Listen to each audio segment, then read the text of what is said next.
Mowgli का नाम सुनते ही आप सबकी बचपन की यादें ताज़ा हो गई होगी। एक ऐसा बच्चा जो जंगल में रहता है और जंगली जानवरों से बात कर सकता था। मोगली का कार्टून कैरेक्टर हम सभी के दिल में एक खास स्थान रखता है। इस कहानी के मुख्य किरदार मोगली पर आधारित अभी तक बहुत सी फिल्में, कहानियाँ और कार्टून्स बन चुके हैं। हालांकि इन कार्टून कैरेक्टर को लेखक रुडयार्ड किपलिंग ने पहली बार 1894 में द जंगल बुक नाम की एक रचना में प्रस्तुत किया था। लेकिन आप में से बहुत से लोग यह नहीं जानते होंगे कि मोगली का यह किरदार आर्थर रुडयार्ड किपलिंग ने एक असली इंसान पर आधारित होकर बनाया था। आज की हमारी यह कहानी उसी असली मोगली पर आधारित है। सन 1867 में उत्तर प्रदेश के बुलंदशहर में स्थित जंगलों में शिकारियों के एक ग्रुप को एक अजीब सा दृश्य देखने को मिला। उन्होंने देखा कि भेड़ियों के एक झुंड के बीच में एक लगभग 5 से 6 साल का बच्चा बैठा हुआ है, लेकिन वह भेड़िए बच्चे को हानि नहीं पहुंचा रहे थे। वह बच्चा उन भेड़ियों के साथ ऐसे खेल रहा था मानो वह किसी इंसान के साथ खेल रहा हो। शिकारियों के इस ग्रुप ने बच्चे को भेड़ियों से अलग करने का फैसला किया और भेड़ियों के झुंड पर हमला बोल दिया।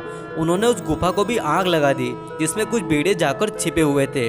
इस हमले में एक भेड़िए को मार गिराया और काफी मशक्कत करने के बाद उस बच्चे को भेड़िए से अलग कर दिया गया। शिकारियों ने बाद में इस बच्चे को आगरा के एक ऑर्फनेज में दे दिया ताकि उस बच्चे का ठीक तरह से देखभाल की जा सके। लेकिन अनाथालय को इस तरह के बच्चे को कैसे हैंडल किया जाए इसका कोई ज्ञान नहीं था। यहाँ पर इस बच्चे को नाम दिया गया दीना सनीचर। दीना सनीचर यूँ तो अनाथालय के बाकी बच्चों के साथ ही रहता था, लेकिन वो बाकी बच्चों से बिल्कुल अलग था। वो बाकी बच्चों की तरह बोल नहीं पाता था, सिर्फ जानवरों की तरह आवाज़ निकाल कर ही अपनी बातों को समझाने की कोशिश करता था। वो अपने दोनों हाथों और पैरों का इस्तेमाल करके बिल्कुल किसी 4 पैरों वाले जानवर की तरह चला करता था और जमीन पर गिरे पानी को जीभ से चाट चाट कर पिया करता था। किसी गिलास या कप में पानी दिए जाने पर दीना यह समझकर नहीं पी पाता था कि उसका क्या करना है। वह सिर्फ और सिर्फ कच्चा मांस और मछली ही खाया करता था। दीना ने शुरुआती कई सालों तक पके हुए खाने को छुआ तक नहीं था और खाना परोसे जाने पर किसी जानवर की तरह ही सीधा थाली में मुंह डालकर खाने को खाता था। उसकी इन हरकतों से यह साफ पता चलता था कि दीना काफ़ी दिनों से जंगल में रह रहा था और वहाँ उसे जानवरों ने ही पाल पोस कर बड़ा किया था। अनाथालय के लोगों ने दीना को फिर से इंसानों जैसा बर्ताव सिखाने की बहुत कोशिश की, लेकिन उन्हें कोई खास कामयाबी हाथ नहीं लगी।